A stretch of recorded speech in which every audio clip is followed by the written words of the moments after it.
Star Wars Battlefront 2 is out. This is where we will start the video. Max and I have been highly anticipating this game for a very long time.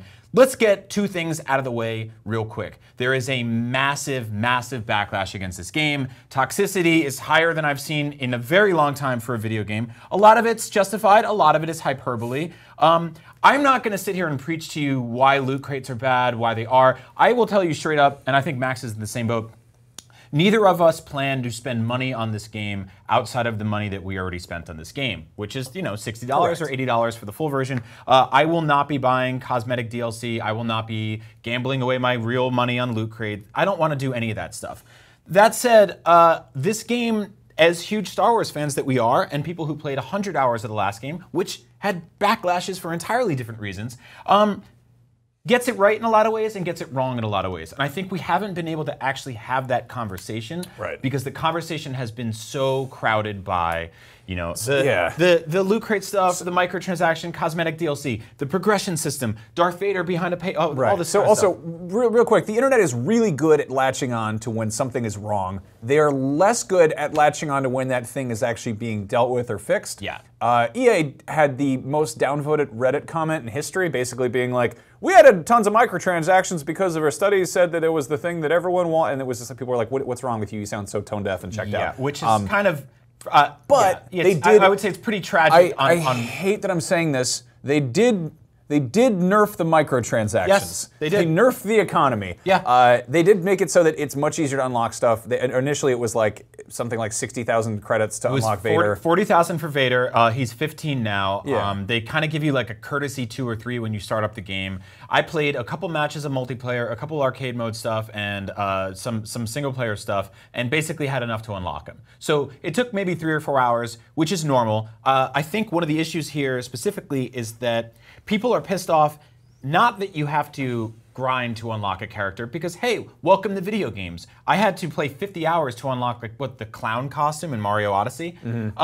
They're pissed off because you can quicken that by buying into it.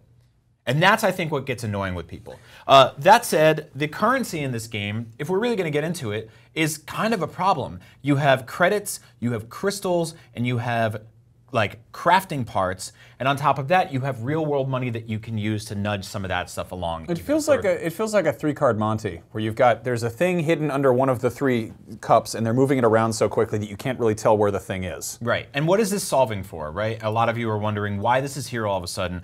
This is solving for the fact that the last game had a $110 season pass, which for me, I kind of liked because I paid for it, it was done, I never had to pay again, and then every 2 or 3 months they were like, here's new levels, here's new characters, here's new weapons, Jabba the Hutt's here, here's his new star cards, he's putting you on little missions, there's all these little things to do, right? And I liked that because I felt like I had paid once, and I got it out of the way, and I had a reason to keep going back. To solve for that this time, the DLC is all free, right? Right, but it's got all these everyone's telling us in the chat that they changed the prices for the microtransactions, but they also changed how fast you get them, and it isn't fixed, and that everyone's still mad.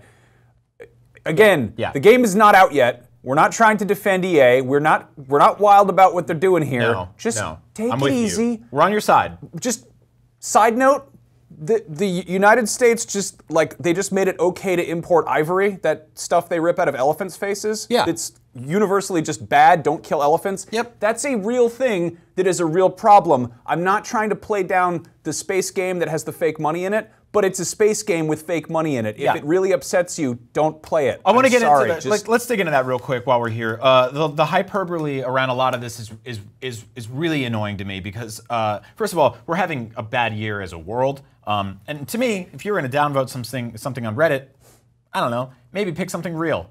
Like a real thing, and just be like, I don't like that at all. Like, people won't be able to go to a doctor. People really, really hate EA. People really like to they got voted worst company in America 2 years in a row.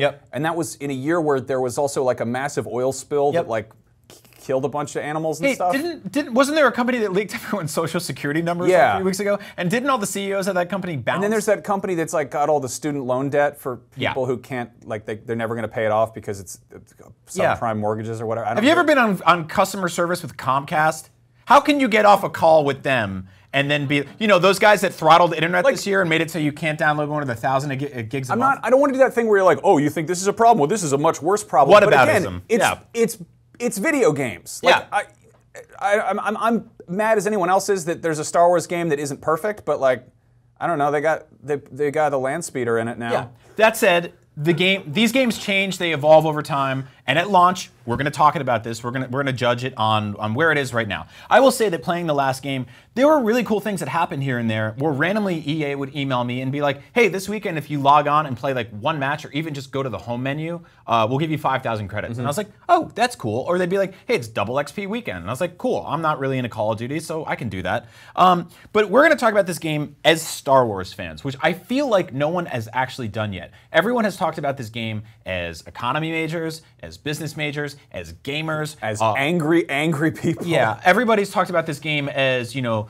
DLC, microtransactions, their cancer, their AIDS, their syphilis, all the other things we throw around all the time. You know, the massive hyperbole, which I understand. They're in like all the big AAA games this year. Yeah, and it sucks. And this is, people are making money, and maybe it's not your fault. Maybe you're not the one feeding money into it. But let's seriously pause. Let's pump the brakes, and let's talk about this game as Star Wars fans. Because I think that when we sit down to play Star Wars Battlefront 2, as Star Wars fans, the things we're looking for are characters that we love, environments that we love, Easter eggs that we love, and just the feeling of Star Wars. So I will say, as for the feeling of Star Wars, the music is there, the graphics are incredibly beautiful, the levels are gorgeous and packed with really cool stuff. The Tatooine level specifically. Yeah. There's a lot of really cool stuff there. I think it's got the frogs. Yeah, it's got Womp Rats. Right off the bat, I lost my mind when I saw Dewback in the Tatooine map. Like you come out Tatooine, sorry. You come out there and there's this Dewback just like plodding around. It yawns. It's gorgeous. It's like the highest res, biggest poly count,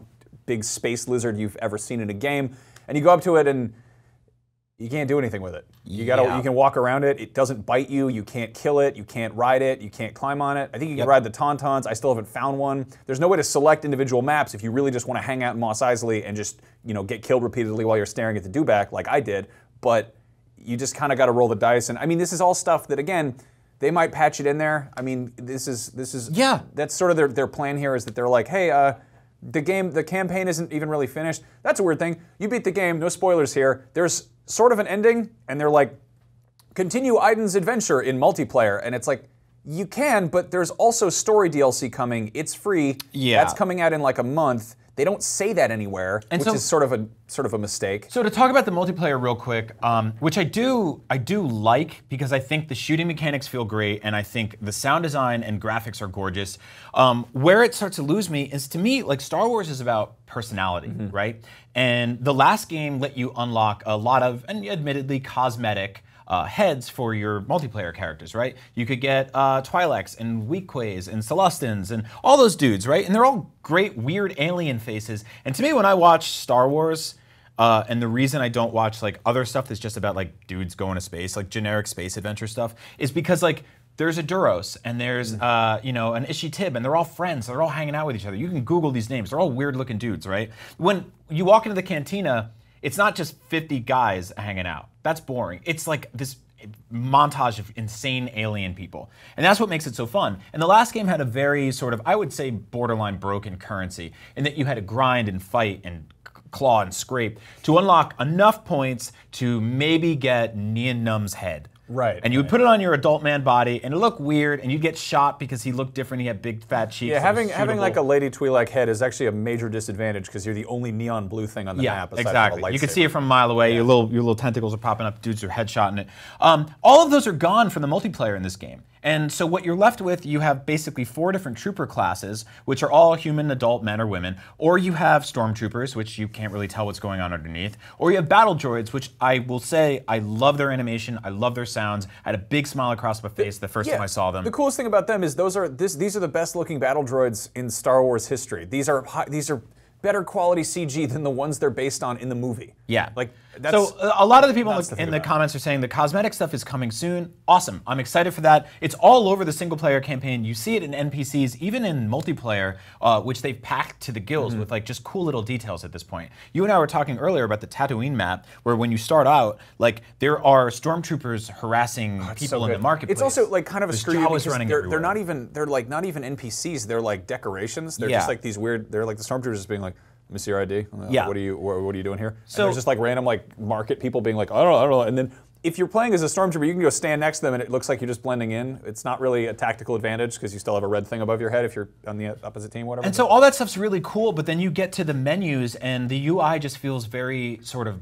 bland. It doesn't really feel Star Warsy. It doesn't like. I would have loved if they were like, this feels like what it looks like to be looking at a targeting computer or something. Go out after the UI and some of the industrial design we see in Star Wars already.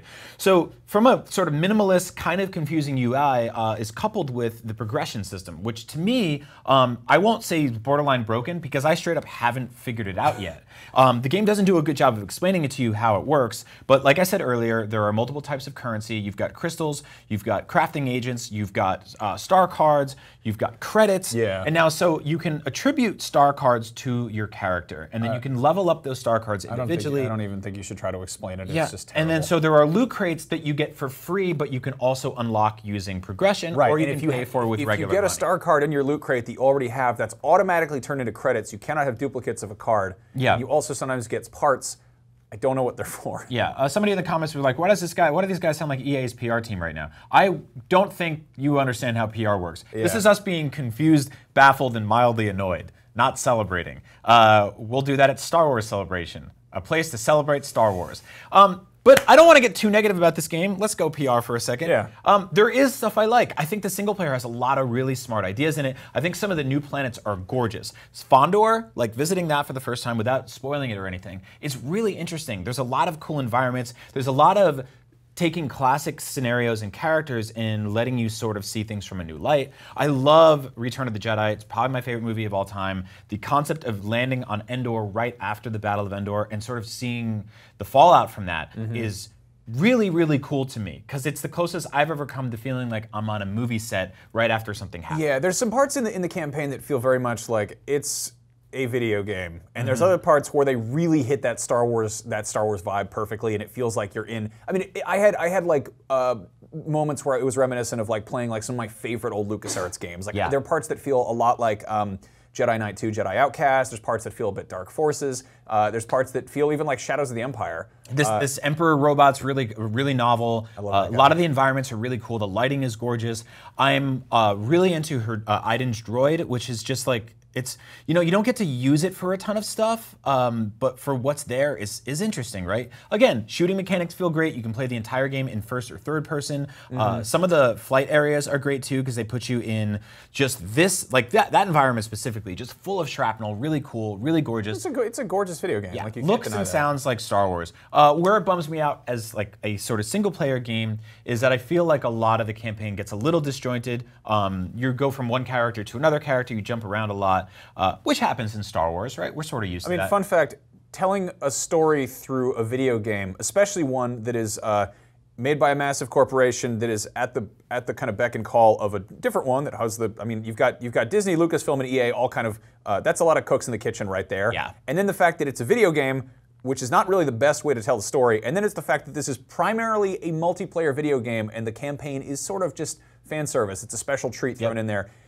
This story has problems, and I don't think it's necessarily the fault of the story. I don't think so either. I think, a lot of these things, there's a lot of, there's a lot of spoons in the soup, basically. And I think at this point, you don't really get... It's kind of a miracle when a single-player Star Wars game releases in 2017. Because A, there's so much that has to happen that's canonical, that has to cross-reference every other thing that's ever happened. B, we just saw what happened with Visceral. We had Julian Egbrecht on NVC last week, who worked at Factor 5. He talked about the Wii version of his Star Wars game getting canceled, even though it was completed. Like, LucasArts shut down... or the games department, basically. It's not easy. That said, from a game perspective, I like what they're doing here. I will say that, when I want to really poke around the corners, there's Easter eggs, there's cool little things, but what I think it's missing is some of the collectibles are basically just a thing that they tell you got a collectible, but you have to back out of the game and go into your career mode to see what you actually got. And sometimes it's like a couple of credits, sometimes it's some crafting elements, but it's never really concept art or music or it's literally not a collectible. It's a checkbox. You and I collect Star Wars action figures. Yeah. This is the Star Wars action figure, the Black Series action figure of the Inferno Squad that Janina's character Iden Versio is based on. Give me concept art for this character. The last game, no one really cared about it, but I did. Had like these models that you can unlock. It was sort of like this diorama mode, they called it, and it let you say like, "Hey, I worked my ass off on this thing. I got this like the most high-res video game model art of Boba Fett ever made." And I was spinning it around. I was sending pictures to you. I was tweeting pictures out. Like, give me all that stuff. You know, like. For a Star Wars game, knowing that Star Wars fans are crazy about collecting, they're crazy about Easter eggs and every little detail. I mean, this game it's kind of missing a lot of that stuff. This game feels like it's a product first and a creation second, and unfortunately, that's a reality that Star Wars exists in right now. Is that it is this.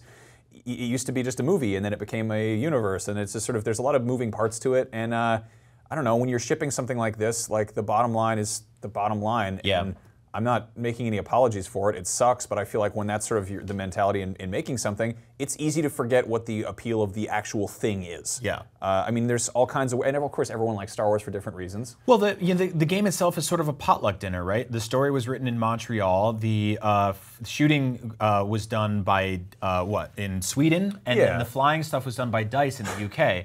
So it's sort of like when you have Thanksgiving dinner and everyone brings a dish, and you sit down, and you're like, "Well, we ate, but like this didn't really feel cohesive." There's an expression which is a camel is a horse designed by a committee. If that's that, then this is like a Star Wars animal, like a Ronto or an Eope. A camel is a horse with an armrest. This is like some six-legged brontosaurus camel that is in Star Wars only. There's a lot of pieces to it. Kind of sounds like a Star Wars character. Yeah, I'd be cool with that. So look, I'm gonna keep playing the multiplayer. I'm gonna see like how the progression goes. Also, like games change now, right? Games grow, they evolve. Sometimes they get better, sometimes they get worse. I know specifically the the thermal detonators in the last game were like one-hit killer when the game launched. If you look at Han Solo's gun, was just like devastating. It was a pre-order bonus basically, and they nerfed all these things, and things got better, things got worse. They added Cloud City, they added Chewbacca, they added Yoda's in the new game. There's a lot there to like, and there's a lot to find, and I think, as usual, the last game, you and I spent $110 on the season pass. A year later, that game with everything was like $20. Yeah, and of course it was a year later, and like Rogue One was in theaters, and we're like, guys, Battlefront. Everyone's just cricket noises, like no one's playing it anymore. I'm at that point with Battlefield 1. I love Battlefield. Weirdly enough, I jumped into that. I was playing Battlefront and being like, this isn't doing it for me. And I jumped into Battlefield. I'm like, am I crazy? Am I just out of practice with shooters? Jumped into Battlefield. I suck at games. I'm terrible. I'm very bad. Jumped in there, came in dead last in a match, but I still had a fun time because I was like running around and like giving people med kits and like killing guys with a shovel. Actually, I unlocked a gaffy stick, which is weird. That apparently the Tusken Raider Club thing is in fact a World War I weapon. And so I opened a Star Wars themed loot box in Battlefield, and it gave me a Star Wars weapon that I don't actually have in the Star Wars game that I'm also playing, which was very baffling. Dude, it's like it's also like, I don't know. I for a very long time I've been able to watch. I've watched the prequels, and they've grown on me over time. I mean, a lot of us had a sort of a knee-jerk reaction to them, but there was stuff that was like undoubtedly cool from the jump, and that's like a planet like Camino. And the first time I got to walk onto Camino in this game, I was stunned because I was like, this is perfect. This is a gorgeous level here. And I really, really liked it. Or talking about like Yoda on Naboo for the first time in arcade mode and him running out and just flipping in the air and killing a bunch of battle droids who are like, Roger, Roger. And there's like weird furniture everywhere that's flying around everywhere. Or like I punched the guy in the face as Lando behind like the Mos Eisley Cantina, which I was walking around. Going to Maz Kanata's castle was super cool because you and I were like really into that scene in the movie from the perspective of guys who really like the aliens and all that stuff. Yeah. The single player campaign, like there's all these weird characters there that you see in the film. Revisiting famous locations, walking through them was really cool to me. I think one of the things I don't like in multiplayer is you make a left turn and it looks like a hallway you can walk down, and all of a sudden the screen goes black and white, and you have a counter saying turn around. And I'm like, well, maybe just put some crates there, put a wall there. Like, I feel like the design of the maps are kind of disjointed and confusing. Well, they'll give you something to go look at, and then they don't let you go look at it, which is like, do you understand that you made something really cool, let me go poke around. And also, the fact that this game doesn't have a camera mode is just, it hurts me. It's so gorgeous. Oh, photo mode? I just want to go in and like, totally. And, like, I'd love a photo mode in this game. So yeah, this is what I want. I want more collectibles. I want a photo mode. I want sort of a better explanation of how the progression system works. I want to see more from Iden Versio because I think she's a really cool character, and I think the people that she spends time with are also really cool and interesting. I'm not giving up on this. I'm not giving middle fingers to the entire game industry or EA as a company. I'm not downvoting anything on Reddit. I'm glad that people protested. You should protest when you don't like things. Yeah. You should speak with your wallet as well. There's a couple things to keep in mind. Let's draw a line somewhere between like, this is the worst company in the world, this is the most downvoted thing on earth. Like, let's be balanced and measured because gamers are kind of embarrassing sometimes. Let's talk about this. People are always like, this is a $60 game. Games don't cost like $60. The fact that it stayed at that price point for a decade or more is kind of insane. Yeah. Look at how much a coffee costs. Look at the prices at McDonald's. Things get more expensive. The fact that games have stayed there while at the same time now being available in 4K and HDR. And they're still the same price. Yeah. I mean, games have gotten better. They cost the same amount. I'm not saying we should charge more for them, but maybe we should. Everyone gets really mad at microtransactions and wants to burn down EA and says they're the worst company on earth. If it bothers you that much, hold off and buy it used. The game that is out, it's not even out yet. Again, it comes out next week. The game that will launch, the thing on the disc, is not the final game. It's not the finished game by any means.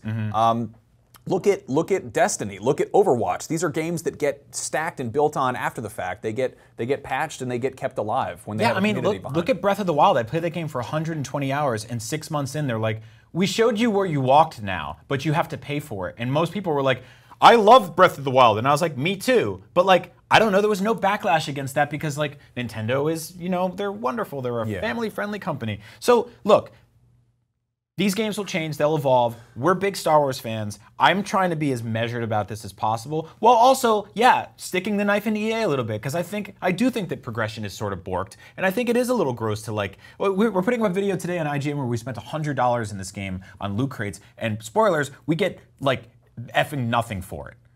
Like, it's not great. So like, before you go in the comments and you're like, oh, these guys are on the take or whatever. Like, look, I just want a good Star Wars game. You all do. Like, we're huge dorks. Also, I saw somebody in the chat being like, you're not real Star Wars fans if you're not supporting what they're doing. It's like, are you kidding me? People have been complaining about the thing that says Star Wars on it since Return of the Jedi. Yeah. People were like, oh, Ewoks were teddy bears as they sold out. And literally every Star Wars movie since then, somebody has had something negative to say about it. Yeah, and that movie's so good, I have it in German. I think that's what that is. Rucker de Jedi Ritter. Oh, we did it. We talked about Battlefront 2. Please, please, please, just try to be civil in the comments. And if you want more of us talking about Star Wars, we ran down a bunch of our favorite things about the prequels. Love them or hate them, they're still Star Wars movies. Oh, and by the way, check out our 10 favorite Star Wars toys. We love the toys.